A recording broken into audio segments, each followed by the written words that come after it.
my pleasure to have you. Today our topic is Concord. Concord in English language. When once we say Concord in English, what we mean is agreements. Agreements. We have different components of a sentence. We have the subject, we have the verb, we have the object, that's SVO. So for a language like English language that goes in that pattern, SVO pattern, okay, we are going to look at agreement between these three parts in a sentence.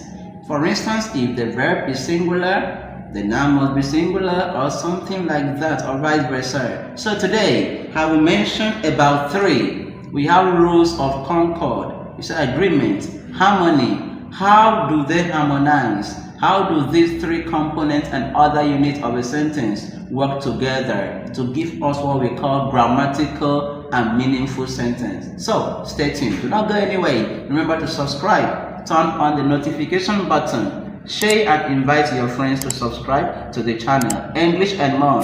Number one, subject-verb agreement. Subject-verb agreement. The subject is the performer of the action in a sentence, while the verb is the action itself. The verb is the action. The type of verb we are talking about here, we are referring to transitive verbs. Transitive verbs are the ones that must have objects, okay, not the be verb. So there must be agreement between the subject, which is the noun, and the verb in a sentence. We know the simplest way of making plural, okay, making a noun to be plural from singular to plural, okay, is the addition of s.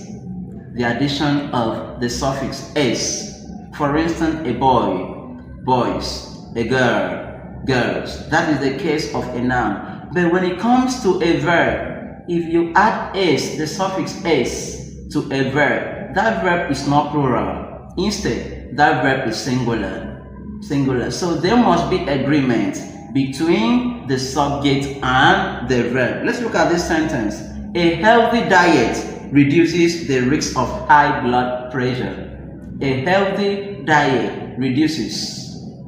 A healthy diet is singular. So the verb must also be singular. That's why you hear reduces. It goes with letter S. A singular verb of this magnitude takes the suffix s. A healthy diet reduces the risk of high blood pressure. So you cannot say a healthy diet reduce. No, there must be agreements. There must be agreement. He sings melodiously. He sings melodiously. He is singular. Then he must go with a singular verb. Sings.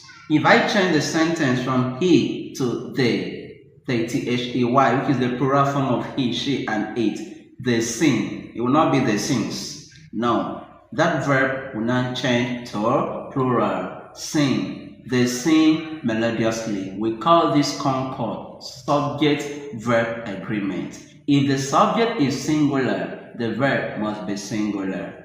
If the subject is plural, the verb must also be plural. The next one here is the use of either or, neither nor. Either or and neither nor. When once you use either or in a sentence, what determines the verb to use is a noun that comes after or. If the noun that comes after or is singular, the verb must be singular.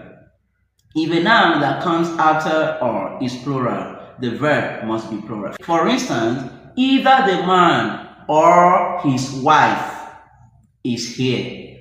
Either the man or his wife is here. I use is because what comes after or is singular, his wife.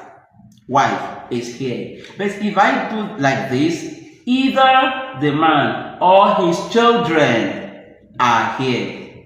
Either the man or his children are here. I will not say either the man or his children is here. No, because children is plural.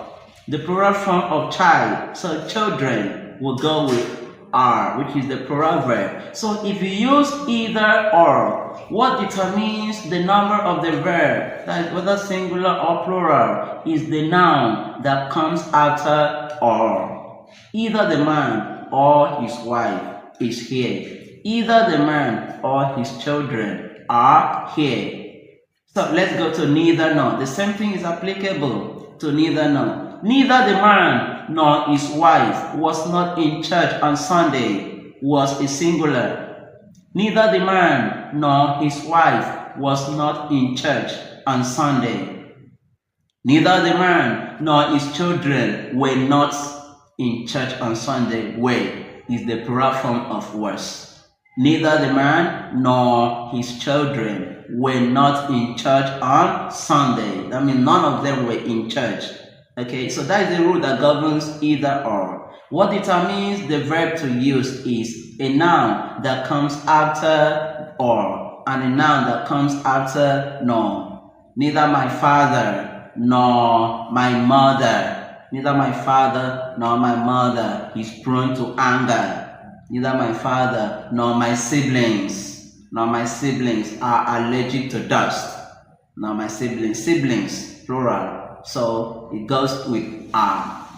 Okay, so we have come to the end of our class. Do not forget to subscribe. I will see you in the next lesson. Bye bye.